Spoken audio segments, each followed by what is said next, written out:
First of all, I'd like to thank the organizers for inviting me to take part in this conference. Actually, my taking part in this conference has a personal side to it, because as Professor Babic just said, I actually studied philosophy at this university, at this faculty, and then went on to teach here for about a decade, so that not only were Professor Babic and myself teaching ethics at the same time for a while. Of course, neither of us was professor at the time, but I also can recognize some familiar faces on the wall there on the left-hand side.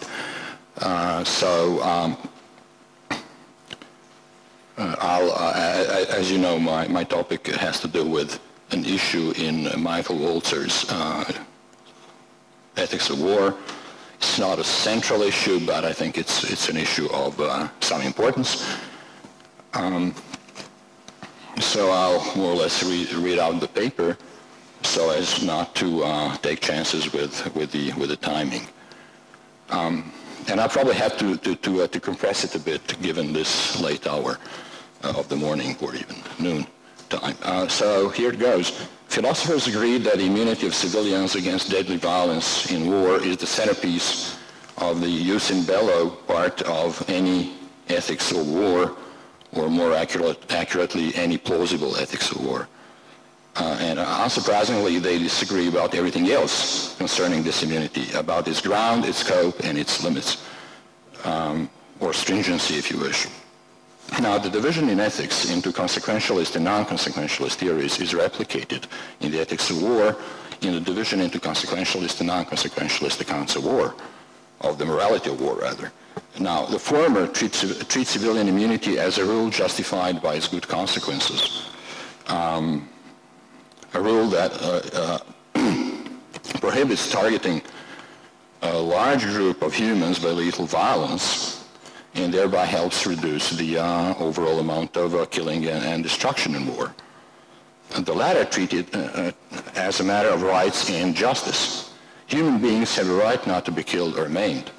Unlike soldiers, civilians have done nothing to waive or forfeit this right, and justice demands that it be honored.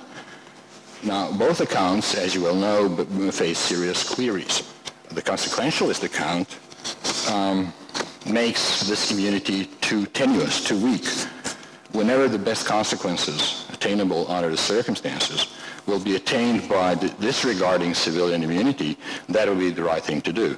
Civilians are made hostage of the vagaries of war, to the vagaries of war, rather than being provided strong protection against them, which you might have thought is the whole point.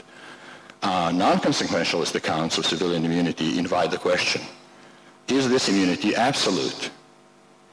Must we always abide by it, whatever the cost, whatever the circumstances of doing so, the consequences of doing so? And so you could either say yes or you could say no. If you say yes, then you might think, others might think rather, that the account is in the opposite direction, and to be just as it is just as unacceptable as the consequentialist view, although of course for a different reason. And if you say no, then the next question, of course, is going to be, well, what is a good reason to override this immunity? And the answer to the latter question offered by Michael Walzer famously is supreme emergency. Walzer's supreme emergency argument has received considerable critical discussion, and this paper is actually just another contribution to this discussion.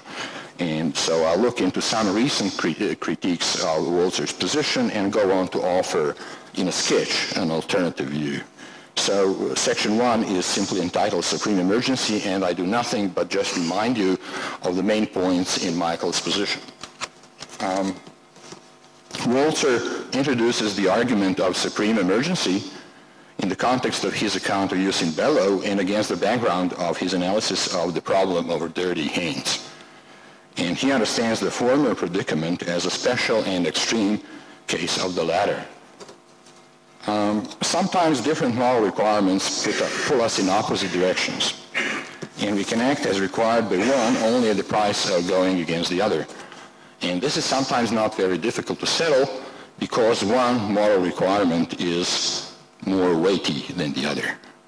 When we decide accordingly, we are not left with a sense of great unease or even guilt. But sometimes, Walzer says, the conflict is vexing.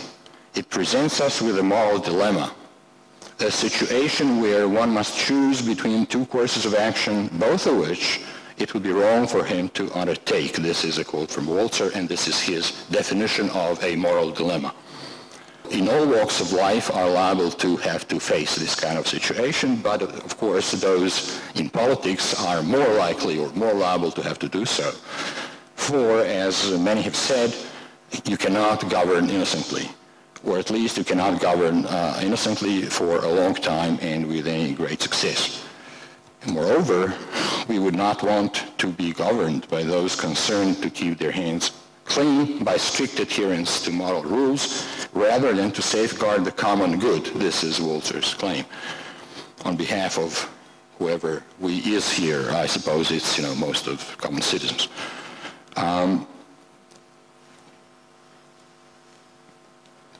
In politics, as he says, sometimes it is right to try to succeed, and then it must also be right to get one's hands dirty. But one's hands get dirty from doing what it is wrong to do. And how can it be wrong to do what is right? Or how can we get our hands dirty by doing what we ought to do? This is another quote from Walzer. Now, Walzer embraces the apparent paradox. A political leader in such a quandary should indeed break the moral rule in order to prevent a development extremely detrimental to the community.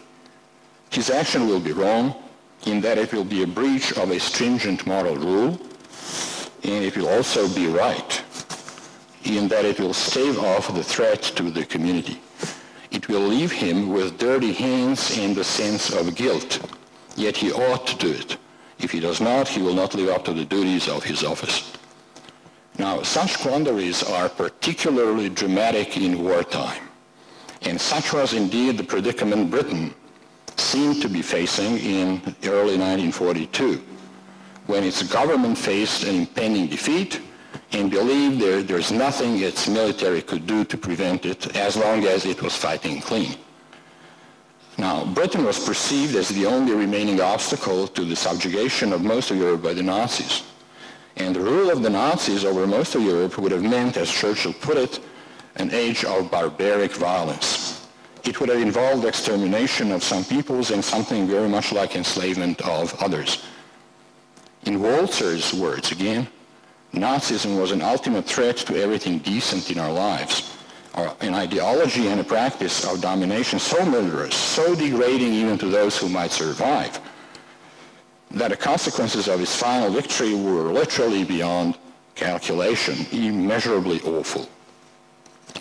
Thus, Britain was thought to be facing what Walzer, borrowing from Churchill again, calls supreme emergency, and that is an imminent threat of something unthinkable from a moral point of view, a moral catastrophe.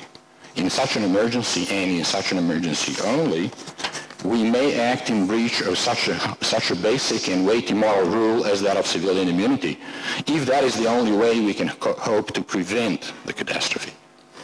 Accordingly, Churchill's government decided that Britain would no longer fight clean and unleashed its air force on the civilian population of Germany. The onslaught continued to the last days of the war, and most of that killing and destruction cannot be defended by this line of argument, since it soon became obvious that Germany was not going to win the war. But in its first stage, in Walzer's judgment, the terror bombing of Germany was morally justified, although it was also a crime at the same time, as the only possible response to the supreme emergency Britain was facing. Now, what if only one country is facing a threat of enslavement or extermination? The argument of supreme emergency would still apply, and Walzer writes, can soldiers and statesmen override the rights of innocent people for the sake of their own political community? I'm inclined to answer the question affirmatively, though not without hesitation and worry. It is possible to live in a world where individuals are sometimes murdered, but a world where entire peoples are sometimes massacred. It's literally unbearable.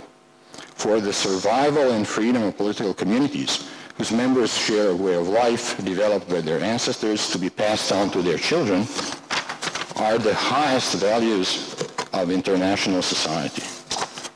Nazism challenged these values on a grand scale, but challenges more narrowly conceived, if they are of the same kind, have similar moral consequences. This is another of those well-known quotes from Walzer's book.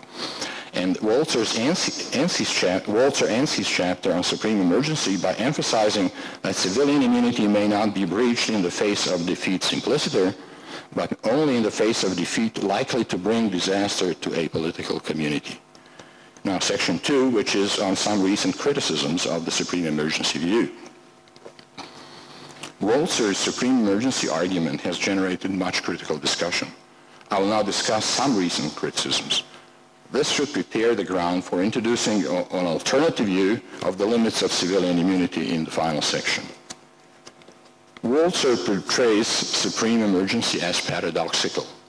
Brian Arendt seeks to remove the paradox. In such an emergency, we have two options, he says, each involving a serious moral violation, and we must choose one. This, Arendt argues, is best described as a moral blind alley, or moral tragedy. Whatever we do will be wrong. Therefore, in such a case, we are beyond morality. Morality can offer no guidance and no justification. Yet we must choose. Supreme emergencies are matters of life and death. Therefore, our choice will be determined by the irresistible pull of survival. And we will be forced to use deadly violence against innocent people as the way to survival. Accordingly, while wrong, our actions may nevertheless be excused on grounds of the most extreme duress. I think I'll skip most of the rest I've got here on Arendt. My bottom line is simply that this account has no purchase on reality. This account does not apply to the subject matter of hand, which is the morality and immorality of war. This kind of situation is simply not something you can bring up as an excuse for a large-scale killing and maiming of civilians. And I'm happy to go back to this in a discussion, should there be any interest in this particular line of criticism of Walzer. So I'll move on to two other critics of Walzer's. Walzer says sometimes it's justified. Arendt says it may be excused. Other critics reach a different conclusion. Civilian immunity must be respected even in such an emergency, and those who fail to do so must be morally condemned. One of those is Tony Cody, who takes Walzer to task for bias in favor of the state. Walzer presents his argument in Just and Unjust Wars, which for the most part deals with war between states. And he discusses it solely in that context as an option political and military leaders of a state may consider. In his discussion of non-state terrorism in the same book, and in another later essay titled Terrorism, a Critique of Excuses, supreme emergency is never mentioned. Walzer argues that non-state terrorism can never be justified or excused. In a liberal and democratic state, it is not justified because it is not necessary. There are ample opportunities and venues for voicing and addressing grievances without recourse to violence, let alone terrorism. And in a totalitarian state, it is not justified because it is bound to fail. Totalitarian states are immune to resistance of any kind, including this kind.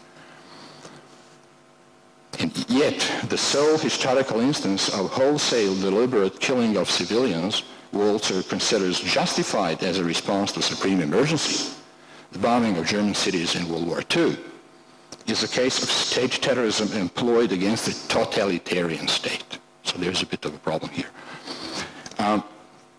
Why, Cody asks, should states enjoy the supreme emergency exemption when other groups do not? Some insurgent organizations, too, can reasonably claim to be acting on behalf of political communities. In certain extreme circumstances, such an organization might mount a supreme emergency argument in favor of resort to terrorism. Then again, Why not allow that exemption, that the exemption can apply to huge corporations, the existence of which is central to the lives and livelihoods of so many, or to individuals when they are really against the wall? This is Cody's question. So long as he has produced no good argument for restricting the exemption to states, Cody says, Walzer should make it available to non-state agents as well. But that will compromise the rarity value of the exemption and devalue the currency of supreme emergency. And therefore, Cody concludes, we should uphold civilian immunity as an absolute moral rule. Now, Cody is right as far as Walzer's pro-state bias is concerned. A stateless people and an organization fighting on its behalf excuse me. A stateless people and an organization fighting on its behalf should in principle be as entitled as an established and recognized state to consider resorting to violence and indeed to deliberate attacks on civilians when facing a supreme emergency. Corporations and individuals seem to be a different matter. It may yet be possible to argue for restricting the exemption to the former and denying it to the latter without inconsistency and while preserving the rarity value. Stephen Nathanson, too, argues that the supreme emergency argument should not undermine our absolute commitment to civilian immunity. He first takes a close look at the ways in which Walzer describes such emergency and highlights two different conceptions: a broad and to a significant degree subjective conception and a specific and objective one. When focusing on the Nazi threat, Walzer uses a broad brush and highly emotional words. Nazism was a threat to civilized values, to civilization itself, to everything decent in our lives. And this threat properly evoked responses of abhorrence and horror. Beyond that particular case, Walzer portrays supreme emergency as a threat of enslavement or extermination directed at a single nation.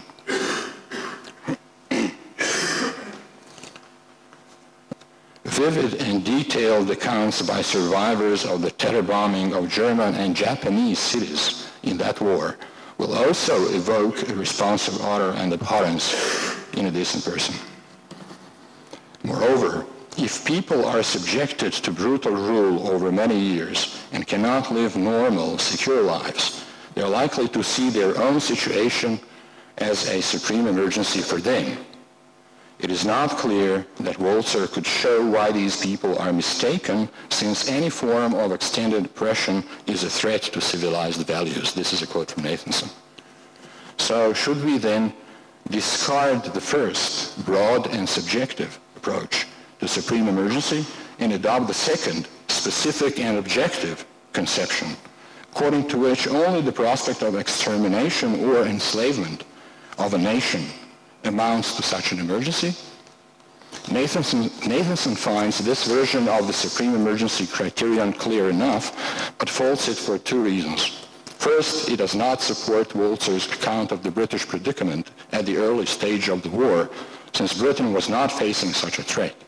Second, it will be rejected as too demanding by people facing the threat of lesser but still huge disasters. And generally, Nathanson says, people are likely to perceive any urgent, threatening situation as a supreme emergency. And one of his examples is actually the followers of Osama bin Laden and Al-Qaeda, who, he says, might, for all we know, might well think of their world, their values being under attack by the West, and so think of themselves as facing a supreme emergency. So the supreme emergency criterion does not provide clear and reliable ethical guidance. I'm still summarizing Nathanson. Those who adopt it step on a slippery slope and are liable to end up violating civilian immunity in many cases in which Walzer would not condone doing so. And we should rather endorse this immunity as an absolute moral rule. So absolutism again. Now, the first broad understanding of supreme emergency is indeed unacceptably subjective. if it were all we had to go by, such emergency would be in the eye of the beholder. But Nathanson's objections to the narrow conception are weak. That conception may not apply to the historical illustration of supreme emergency Walzer offers, the terror bombing of Germany, but then so much the worse for that particular illustration. People facing a major crisis that falls short of extermination or enslavement are indeed liable to feel that theirs is a supreme emergency too, but any moral rule can be misinterpreted and misapplied. I'm thus in agreement with some of Cody's and Nathanson's objections to Walzer's supreme emergency position, but cannot endorse others and want to resist their conclusion that civilian immunity must be upheld as an absolute moral rule. I'm not willing to go all the way in this. So my position is structurally similar to Walzer's view, but is not exposed to the objections of bias in favor of the state, loss of the rarity value of the exemption, its vagueness, and the slippery slope. And I propose to term this position the moral disaster view. So the last section is simply entitled Moral Disaster. But at this point, I need to retrace a step or two. So just what kind of choice is at issue here? It is a choice between two prima facie moral requirements, both applying to the circumstances we find ourselves in, but pulling us in opposite directions. We cannot act in accordance with one without at the same time going against the other, and thereby in that respect doing something wrong. Yet that is exactly what we must do. There's no third option. This is a case of moral conflict.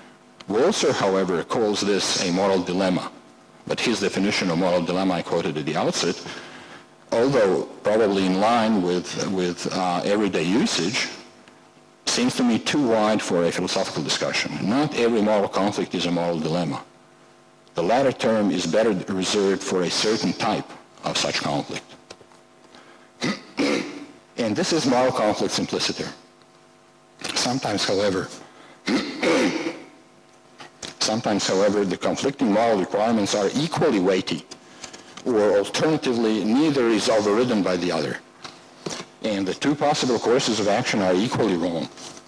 And so there is no solution to the conflict.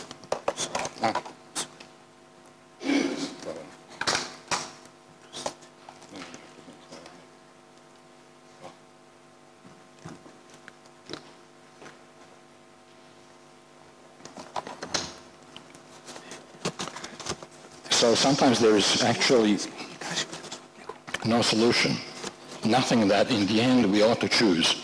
And this is a moral dilemma, as the term is usually used in philosophy, I think.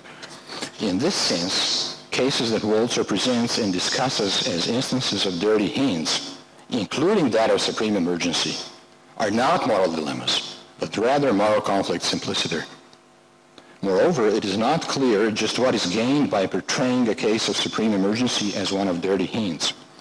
Walzer's seminal discussion of the dirty hands problem fails to tell us what distinguishes this problem from any case of very serious moral conflict.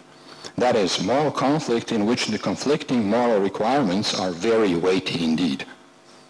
None of the possibilities suggested by Walzer's discussion, conflict between public and private morality, or between role morality and universal moral considerations, or between deontological and consequential or consequentialist considerations, none of these seems to quite capture something distinctive. So some progress has been made in an essay by Stephen Devise, who argues that cases of dirty hands are those of a very serious moral conflict in which a choice is forced by the circumstances created by an immoral person or persons, so that we end up collaborating with them, furthering their evil project. Think of Sophie's choice. Now, in this sense, supreme emergency, again, is not an instance of dirty hands. So what is it then? Just what would it take for us to be justified in overriding this immunity and engaging in deliberate large-scale onslaught on civilians? A careful reading of Walter's book and his more recent essay, Emergency Ethics, shows that although he promises a touchstone against which arguments about extremity might be judged, what he offers is actually a range of answers to this question, actually 4 different answers. So at one end, we find Walter speaking of a crisis in which morality itself is at stake. How, he asks, can we, with our principles and prohibitions, stand by and watch the destruction of the moral world in which those principles and prohibitions have their hold? In such a crisis, our deepest values are radically at risk. And the prospect we are facing devalues morality itself and leaves us free to do whatever is militarily necessary to avoid it.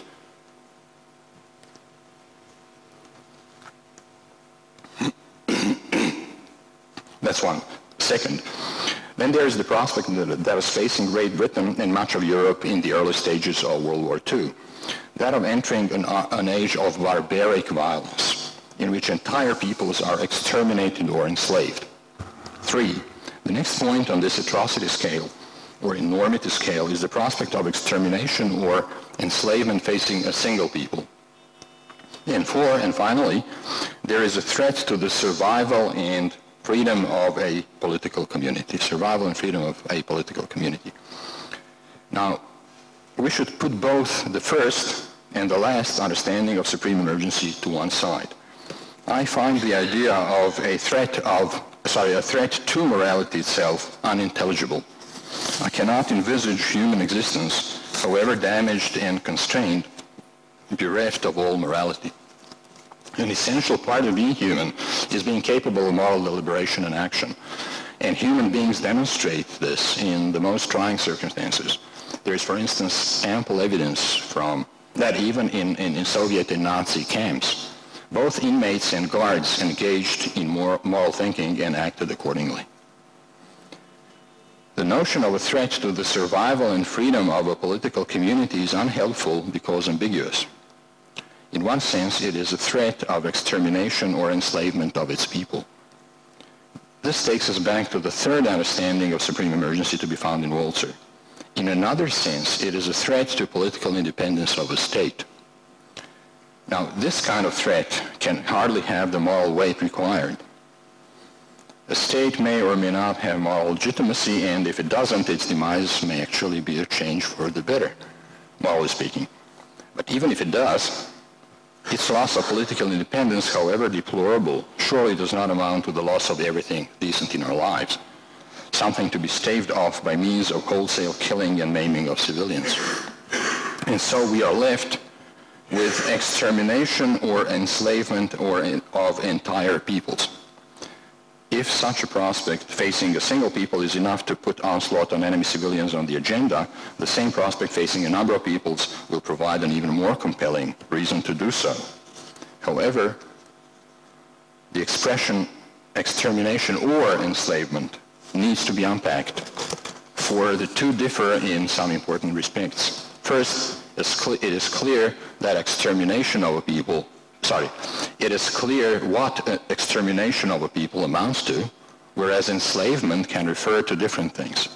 The status of slaves in the ancient world, or the fate the Nazis had in store for the racially inferior peoples of Eastern Europe, or any such fate, appalling as it is, would still be preferable to extermination. Second, extermination, once perpetrated, cannot be reversed, while those enslaved in any sense of the word can always hope to be set free. Enslavement of a people, then, is not quite in the same class of moral enormity as extermination, nor does it have the finality that defines the latter. I believe that extermination of a people amounts to a moral disaster, and that its prospect may put deliberate killing of civilians on the agenda. If so, why not the same prospect facing a smaller group? Why not extend the same moral exemption to a single individual who is about to be murdered and could save his life by using an innocent bystander as human shield? Part of the answer is, both individual and mass murder is murder, but the difference in scale between the two surely has considerable moral significance. Part of the answer is the moral import of continued existence of a large and comprehensive community such as a people, a nation. That is, a community that provides the framework and resources for human life in all its aspects and relates the life of the individual to a collective past remembered and a collective future hoped for. Walzer points this point well. He cites Burke's famous portrayal of the political community as a partnership between the living, the dead, and those yet to be born, and then goes on to say, and I quote, "This commitment to continuity across generations is a very powerful feature of human life, and it is embodied in the community. When our community is threatened, not just in its present territorial extension and so on, but in what we might think of as its ongoingness, then we face a loss that is greater than any we can imagine, except for the destruction of humanity itself.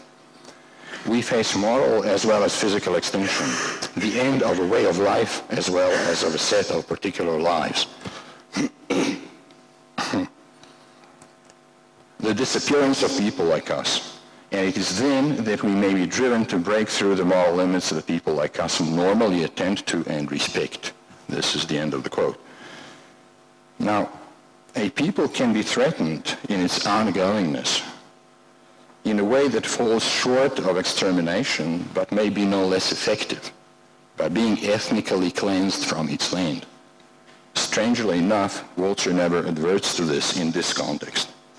A people needs a homeland in which it can evolve and maintain its way of life, its traditions and cultural and political institutions. Uprooting a people from its land puts an end to its ongoingness almost as effectively as does its extermination.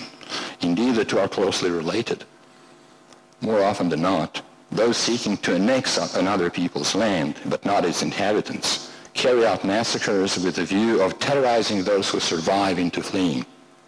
But while ethnic cleansing is carried out by means of violence, this violence need not reach wholesale extermination of a people, and therefore ethnic cleansing cannot be subsumed under extermination but constitutes a moral disaster in its own right. While the former ranges from threats to morality itself all the way to threats to political independence of a state, the latter, the moral disaster view, includes only extermination and ethnic cleansing of an entire people from its land. The moral disaster view refers to peoples rather than states or political communities, and therefore it cannot be charged with pro-state bias, nor is it exposed to the charge of being vague and overly inclusive. For its critical terms are, I believe, sufficiently clear. While genocide is a legal term whose definition is a matter of some disagreement, extermination is an ordinary language word, but nonetheless quite unequivocal, I think. The phrase extermination of a people is, I trust, reasonably clear. Ethnic cleansing is by now a legal term. It is also used in ordinary discourse, often very loosely. But that is not to say that it cannot be properly defined.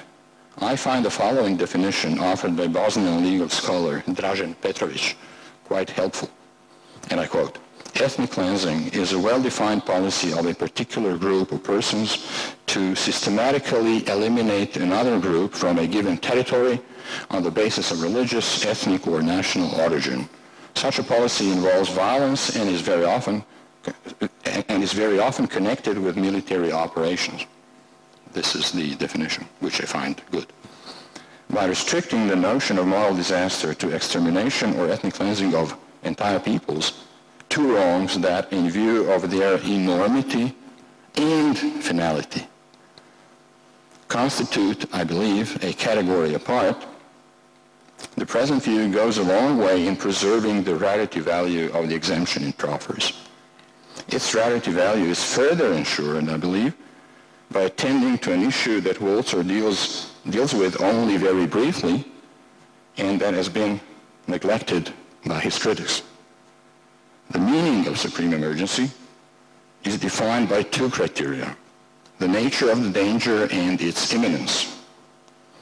But for such an emergency to amount to a justification of deliberate large-scale attacks on civilians, a third condition must be met.